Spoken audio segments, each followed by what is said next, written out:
Hidden away in the dense forests on America's eastern shores, lies an Indian village tucked away from the conspicuous eyes of the pale-skinned colonizers, who but recently arrived on these distant shores. A precursor to a much larger, more dangerous incursion, one that would later prove outright deadly for the peaceful native populations.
After the English made landfall, the native Pequot Indians reached out to their arch rivals, the Narragansetts, in an attempt to dissuade them from joining forces with these foreign invaders. For they knew that eventually these invaders would take everything.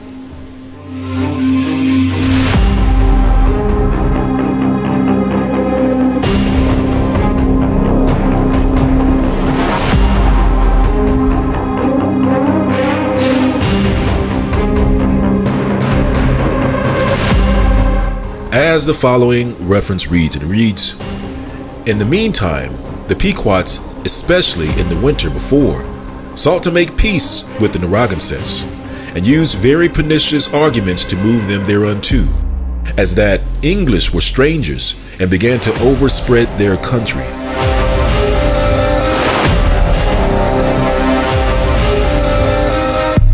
And would deprive them thereof in time, if they were suffered to grow and increase. And if the Narragansetts did assist the English to subdue them, they did but make way for their own overthrow. For if they were rooted out, the English would soon take occasion to subjugate them. And so, unfortunately, the Narragansetts did not take heed to the warnings of the Pequots, for they joined themselves with the English in making war against the brown-skinned Pequot native brothers to massacre them.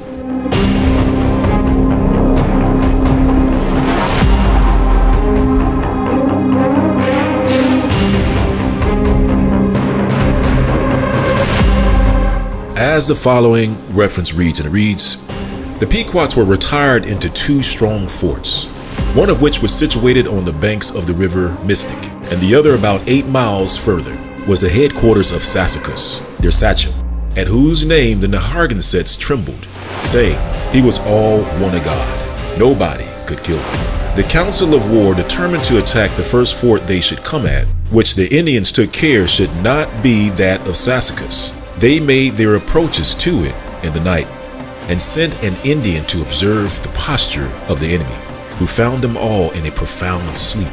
The army came up to the fort about the break of day. Captain Mason, with his company, posted himself on the east and Underhill on the west. But the Narragansetts, like cowards, retired to such a distance as to be only spectators of the action. When the army came within a rod of the fort, a dog barked and awakened the sentinel, who immediately ran away and cried, "Manooks, Manooks," i.e. English, English. The soldiers entered the fort at a passage, which was only blocked up with bushes about breast high. Captain Mason was the first man that leapt into it and made good his ground till his men could pull the bushes away. Upon this followed a sharp engagement, in which several of the English were wounded and many of the Indians killed. But the houses of the fort, being made of nothing but combustible mats, joined close to one another, the English set them on fire and retired, posting themselves at all the avenues to hinder the enemies making their escape. Now, family, just a quick side note, this is similar to the fall of Jerusalem, where Esau cut off the escape of Judah during the fall of Jerusalem. However, that's a story for another day. As we continue to read, and it reads, "The fire by the advantage of the wind carried all before it. Many were burnt to death, which the Narragansets from a distant rising ground, where they had posted themselves, beheld with infinite pleasure and satisfaction, dancing and whooping all the while, and insulting over their dying enemy. Some of the Pequots were shot as they were climbing over the palisades. They who had the courage to sally out at the gate in order to break through the enemy were either cut off by the English or the Narragansetts." And the next reference reads, and it reads, "It was conceived they thus destroyed about 400 at this time. It was a fearful sight to see them frying in a fire, and streams of blood quenching the same, and horrible was the stench sent thereof. But victory seemed a sweet sacrifice, and they gave the prayers thereof to God, who had wrought so wonderfully for them, thus to enclose their enemies in their hands, and give them so speedily a victory over so proud and insulting enemy." Now, eventually, after helping the English destroy the Pequots, inevitably the English would also subjugate the Narragansetts, thus making the English the new masters of North America. And upon massacring the native population, the English set aside a day of thanksgiving to give thanks to their God for delivering to them such a great victory. As the following reference reads, and it reads, "A day of thanksgiving kept in all the churches for our victory against the Pequots." And the next reference reads, and it reads, "There was a day of thanksgiving kept in all the churches for the victory obtained against the Pequots and for other mercies.